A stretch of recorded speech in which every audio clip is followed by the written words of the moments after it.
ચાલો વિદ્યાર્થી મિત્રો, છેલ્લા વિડીયોમાં તમે પ્રશ્ન નંબર 12 થી પ્રશ્ન નંબર 14 જોયા. હવે આપણે પ્રશ્ન નંબર 15 જોઈએ. પ્રશ્ન નંબર 15 માં શું કીધું છે? 5 ચોકટના પત્તા દસો, ગુલામ, રાણી, રાજા અને એકો એ તમામના મુખ નીચે તરફ રાખીને સરખી રીતે છીપેલા છે. પછી એક પત્તું યાદચ્છિક રીતે ખેંચવામાં આવે છે. પેલું પત્તું રાણીનું હશે તેની સંભાવના શું છે? અને બીજું, જો રાણીને કાઢીને એક બાજુ મૂકવામાં આવે અને બીજું પત્તું ખેંચવામાં આવે તો પેલું એકો હોય, બીજું રાણી હોય તેની સંભાવના કેટલી? તો આપણે આ પ્રશ્ન પર જઈએ. બરાબર, તો આપણને સૌપ્રથમ કયો ખ્યાલ આવે કે આ જે ઘટના છે એમાં કુલ પરિણામ કેટલા હશે? તો આપણા કુલ પરિણામ કેટલા પત્તા છે? 5 પત્તા છે. કયા કયા? ચોકટનો દસો, ચોકટનો ગુલામ, ચોકટની રાણી, ચોકટનો રાજા અને ચોકટનો એકો. બરાબર, આપણી પાસે કેટલા પત્તા છે? 5 પત્તા છે. તો એનો મતલબ શું થયો કે આપણા જે પરિણામ છે આપણે કેટલા પ્રયત્નો કરશું? 5. એટલે કુલ પ્રયત્નોની સંખ્યા કેટલી થાય?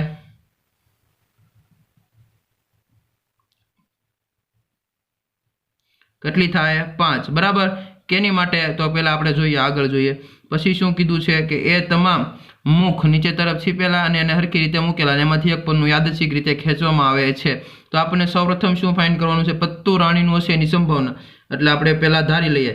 ધારો કે ઘટના એ યાદચ્છિક રીતે ખેંચવામાં આવેલું પત્તું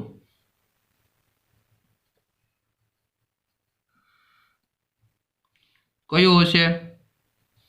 રાણી હશે. શું હશે? રાણી હશે. તો જુઓ, આપણી જે ઘટના એ છે બરાબર એ ઉદ્ભવે એની માટેના પ્રયત્નો કેટલા થશે? 1. કેમ કે રાણી કેટલી છે? ચોકટની 1. બરાબર, તો આપણે જે ઘટના એ છે એને સફળ થવા માટેના પરિણામની સંખ્યા કેટલી હશે? 1. તો લખીએ ઘટના એ ઉદ્ભવવાના પ્રયત્નોની સંખ્યા કેટલી થશે? 1. બરાબર, તો હવે આપણે ઘટના એ ની આપણે સંભાવના શોધીએ તો શું લખાય? P of A બરાબર આપણે શું આવશે? ઘટના એ ઉદ્ભવવાના પ્રયત્નોની સંખ્યા છેદમાં શું આવશે? કુલ પ્રયત્નોની સંખ્યા. તો જુઓ, ઘટના એ છે એ ઉદ્ભવવા માટેના પ્રયત્નો કેટલા થશે? 1 છેદમાં કુલ પ્રયત્નોની સંખ્યા, એટલે કે કુલ પ્રયત્ન કેટલા હશે? 5. બરાબર, તો 1/5. હવે આપણે બીજું જોઈએ. બીજામાં શું કીધું છે એને? કે જો રાણીના પત્તા, જે રાણી છે એને આપણે શું કાઢીને એક બાજુ મૂકી દીધી. એનો મતલબ શું થયો કે આપણી પાસે 5 પત્તા હતા એમાંથી આપણે રાણીને એક બાજુ જ મૂકી દીધી. બરાબર, એટલે આપણી પાસે હવે રાણી વધી નથી. તો આપણી પાસે કેટલા પન્ના વધ્યા? ચોકટનો દસો, ગુલામ, રાજા અને એકો. એટલે આપણે પાસે કેટલા કેટલા પત્તા વધ્યા? 4. તો કુલ પ્રયત્નો કેટલા હશે? 4. બરાબર, તો જે આપણને બીજું પૂછ્યું છે એમાં આપણા કુલ પ્રયત્નોની સંખ્યા કેટલી હશે? તો કુલ પ્રયત્નોની સંખ્યા કેટલી થાય? 4. બરાબર છે હે. અને હવે જોઈએ આપણે, પછી આપણને કીધું તું શું? પહેલી સંભાવના કોના માટે? કે યાદચ્છિક રીતે જે આપણે સંભાવના યાદચ્છિક રીતે જે આપણે પન્નું કાઢીએ એ કેવો હોય? એકો હોય. કેનો? ચોકટનો. બરાબર, તો આપણે લખીએ કે ભાઈ ધારો કે ઘટના બી, ઘટના બી ને આપણે શું ધારી લઈએ કે જે પન્નું આપણે પછી ખેંચવામાં આવે એ શું હોય? એકો હોય. શું હોય? એકો હોય. તો એકો હોય તો એની માટે જે ઘટના બી છે બરાબર એના ઉદ્ભવવાના પરિણામોની સંખ્યા, પ્રયત્નોની સંખ્યા કેટલી થશે? 1. કેમ કે આપણી પાસે એકા કેટલા છે? 1. બરાબર છે. તો જુઓ, હવે આપણે ઘટના જે બી છે એને ઉદ્ભવવા માટેના સંભાવના ગોતીએ તો શું લખાય?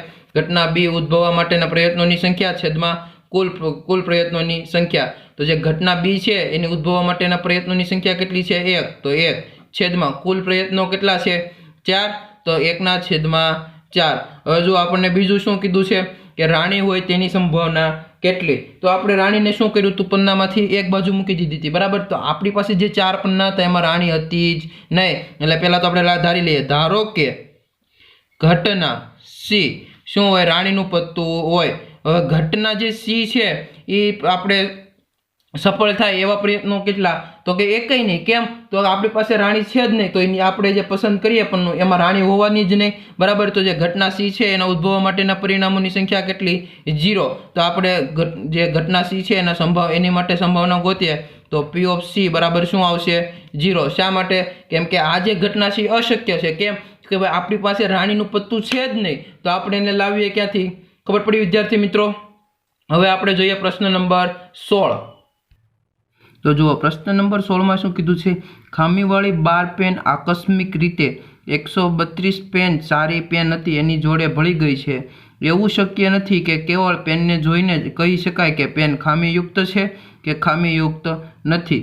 તો આ જથ્થામાંથી એક પેન યાદચ્છિક રીતે કાઢવામાં આવે છે, તો કાઢવામાં આવેલી પેન ખામી રહિત હોય તેની સંભાવના શોધો. તો જુઓ આ જે ઘટના છે એમાં આપણને કીધું છે શું? તો કે ભાઈ આપણી પાસે 12 પેન એવી હતી ખામીવાળી કે જે આકસ્મિક રીતે 132 સારી પેન હતી એની ભેગી ભળી ગઈ છે. હવે આપણે જોઈને આપણે કહી ન શકીએ કે ભાઈ આ પેન છે ખામીયુક્ત છે કે ખામી રહિત છે, બરાબર. હવે આ જે પેન છે એમાંથી આ જે પેનનો જથ્થો છે એમાંથી આપણે એક પેન બહાર કાઢીએ, એટલે કે એક પેન આપણે પસંદ કરીએ, બરાબર. એ ખામી રહિત નીકળે એની સંભાવના શોધવાની છે. તો આપણી પાસે કુલ પ્રયત્નો કેટલા છે? કુલ પ્રયત્નોની સંખ્યા આપણને તો સૌથી પહેલા એ યાદ આવે કે કુલ પ્રયત્નોની સંખ્યા. તો કુલ પ્રયત્નો કેટલા થશે? 12 પેન એવી છે કે જે કેવી છે? ખામીવાળી. અને 132 પેન એવી છે કેવી છે? સારી પેન. તો 12 પેન અને 132 બે કેવી થઈ ગઈ? ભેગી. એટલે આપણા કુલ પરિણામ કેટલા આવશે? 132 વત્તા 12. તો કેટલા થશે? 144 પેન, બરાબર. તો આપણા કુલ પ્રયત્ન કેટલા હશે? 144. હવે આપણને કીધું છે શું પ્રશ્નમાં? કે ભાઈ કાઢવામાં આવેલી પેન ખામી રહિત નીકળે. એટલે આપણે ધારી લઈએ, ધારો કે ઘટના એ જથ્થામાંથી કાઢવામાં આવેલ પેન કેવી હોય? ખામી રહિત હોય, બરાબર છે. ખામી રહિત હોય. તો આપણે ઘટના એ છે, બરાબર. ઘટના એના સફળ થવા પ્રયત્નોની સંખ્યા કેટલી? ઘટના એ છે, બરાબર. એ ઉદ્ભવે એની માટે સફળ થવાના પ્રયત્નોની સંખ્યા કેટલી? તો ખામી રહિત પેન કેટલી છે આપણી પાસે? 132. તો ઘટના એ જે ઉદ્ભવશે, બરાબર, એ ખામી રહિત નીકળશે, એની પ્રયત્નોની સંખ્યા કેટલી થશે? 132. તો ઘટના એ માટે સંભાવના એટલે કઈ રીતે લખાય? P ઓફ A બરાબર શું આવશે? જે ઘટના એ છે, બરાબર, એ ઉદ્ભવે એવા પરિણામોની સંખ્યા છેદમાં કુલ પરિણામ. તો ઘટના એ ઉદ્ભવે એવા પરિણામ કેટલા છે? 132 છેદમાં કુલ પરિણામ કેટલા થયા આપણી પાસે? 144. તો 132 ના છેદમાં 144. તો 132 ને શું લખાય? 11 ગુણ્યા 12. 144 ને શું લખાય? 12 ગુણ્યા 12. 12 કેન્સલ આઉટ. તો શું વધ્યું? 11 ના છેદમાં 12. તો જે આપણે પસંદ કરીએ યાદચ્છિક રીતે ઈ પેન ખામી રહિત નીકળે એની માટેની સંભાવના કેટલી છે? 11 ના છેદમાં 12. હવે એવી રીતે આપણે જોઈએ પ્રશ્ન નંબર 17. શું જોઈએ? પ્રશ્ન નંબર 17. ચાલો હવે પ્રશ્ન નંબર 17 માં શું કીધું છે? કે ભાઈ 20 વીજળીના ગોળાઓનો જથ્થો 4 ખામીયુક્ત ગોળા ધરાવે છે. આ જથ્થામાંથી એક ગોળો યાદચ્છિક રીતે કાઢવામાં આવે છે, તો આ ગોળો ખામીયુક્ત હોય તેની સંભાવના કેટલી? અને બીજું, ધારો કે જે આપણે એક છે એમાં કાઢવામાં આવેલો ગોળો ખામીયુક્ત નથી, એટલે કે એ સારો છે, અને એને પાછો મૂકતા પણ નથી. હવે બાકીના ગોળાઓમાંથી એક ગોળો યાદચ્છિક રીતે કાઢવામાં આવે છે, તો આ ગોળો ખામીયુક્ત ન હોય તેની સંભાવના કેટલી? તો આપણે ઉકેલ જોઈએ. તો ઉકેલ પહેલાં તો આપણે પહેલો પ્રશ્ન વાંચીએ. તો પહેલા પ્રશ્નમાં શું કીધું છે? તો 20 વીજળીના ગોળાઓનો જથ્થો. આ એટલે 20 વીજળીના ગોળાઓ છે જેની અંદર 4 ખામીયુક્ત ગોળાઓ આવી ગયેલા છે. આગળનો પ્રશ્ન કેવો હતો? કે ભાઈ જે 12 જે ખામીવાળી જે પેન હતી આકસ્મિક રીતે 132 જે સારી પેન હતી એની અંદર ભળી ગઈ હતી, એટલે એ બેનો આપણે શું કર્યો તો સરવાળો. પણ અહીંયા કેવું કીધું છે કે જે 20 ગોળાઓ છે વીજળીના એની અંદર જ તે 4 ખામીયુક્ત ગોળાઓ છે, એટલે આપણા કુલ પરિણામ કેટલા થશે? અહીં આપણી જે આપેલી ઘટના છે, બરાબર, આપણે આપેલી જે સંભાવના શોધવાની છે પ્રશ્નમાં, એમાં આપણા કુલ પરિણામ કેટલા હશે? 20. કેમ? તો કે આપણી પાસે કેટલા વીજળીના જથ્થા છે? વીજળીના ગોળાઓ છે 20. તો આપણા કુલ પરિણામ કેટલા થઈ ગયા? 20, બરાબર. હવે આપણે આગળ જોઈએ તો કે આ જથ્થામાંથી એક ગોળો યાદચ્છિક રીતે કાઢવામાં આવે અને તો આ ગોળો ખામીયુક્ત હોય એની સંભાવના શોધવાની છે. તો જો આપણે ધારી લઈએ, ધારો કે ઘટના એ જથ્થામાંથી પસંદ કરેલો એટલે કે યાદચ્છિક રીતે કાઢેલો ગોળો, યાદચ્છિક રીતે કાઢવામાં આવેલો ગોળો કેવો હોય? ખામીયુક્ત હોય. કેવો હોય? ખામીયુક્ત હોય. બરાબર છે. આપણે ઘટના એ ધારી લીધી, તો ઘટના એ છે બરાબર. ઘટના એના સફળ થવાના પ્રયત્નોની સંખ્યા કેટલી? પ્રયત્નોની સંખ્યા કેટલી થશે?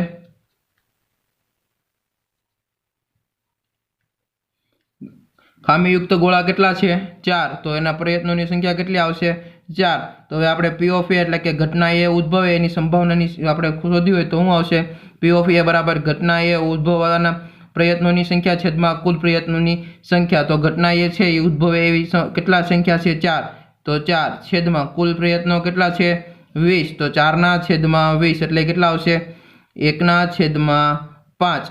એવી રીતે આપણે બીજું જોઈએ તો બીજામાં શું કીધું છે કે જે ઘટના 1 માં આપણે જે કાઢવામાં આવેલો ગોળો છે એ કેવો હોય? ખામીયુક્ત હોય. બરાબર, સોરી, ખામીયુક્ત ન હોય. કેવો હોય? ખામીયુક્ત ન હોય એટલે કે એ કેવો હોય? ગોળો સારો હોય. બરાબર છે. અને આપણે પાછો એ સારો ગોળો નીકળી ગયો એટલે આપણે એને પાછો પણ મૂક્યો નહીં. એટલે આપણી પાસે હવે કેટલા ગોળા વધ્યા? 19. કેટલા? કેમ કે કેટલા વધ્યા? 19. કેમ? તો કે ભાઈ આપણી પાસે 20 ગોળા હતા, એમાંથી આપણે એક ગોળો કાઢ્યો, એ કેવો હતો? ખામી વગરનો હતો, એટલે આપણે એને અલગ મૂકી દીધો. હવે આપણી પાસે કેટલા ગોળા વધ્યા? 19 ગોળા વધ્યા. બરાબર. અને સોરી, પછી હવે બાકીના ગોળાઓમાંથી એક ગોળો યાદચ્છિક રીતે કાઢવામાં આવે છે. એટલે કે જે વધ્યા 19 ગોળા એમાંથી એક ગોળો યાદચ્છિક રીતે કાઢવામાં આવે છે. અને જે આ ગોળો છે એ કેવો હોય? ખામીયુક્ત ન હોય. એની સંભાવના શોધવાની છે. તો આપણે કુલ પરિણામ અહીં આપણે કુલ પરિણામ કેટલા આવશે? 19. કેમ 19? તો કે ભાઈ આપણે એક ગોળો છે એને આપણે સારો નીકળ્યો એટલે આપણે એને અલગ કાઢી લીધો. બરાબર. હવે જુઓ આપણે ધારી લઈએ, ધારો કે ઘટના બી, ઘટના બી ને શું કહીએ કે જથ્થામાંથી યાદચ્છિક રીતે કાઢવામાં આવેલો ગોળો કેવો હોય? ખામીયુક્ત ન હોય. કેવો ન હોય? ખામીયુક્ત ન હોય. બરાબર. તો આપણી જે ઘટના એ છે ઘટના બી છે એ સફળ થવાના પ્રયત્નો એટલે કે ઘટના એ બી છે એ ઉદ્ભવે બરાબર એવા પ્રયત્નોની સંખ્યા કેટલી?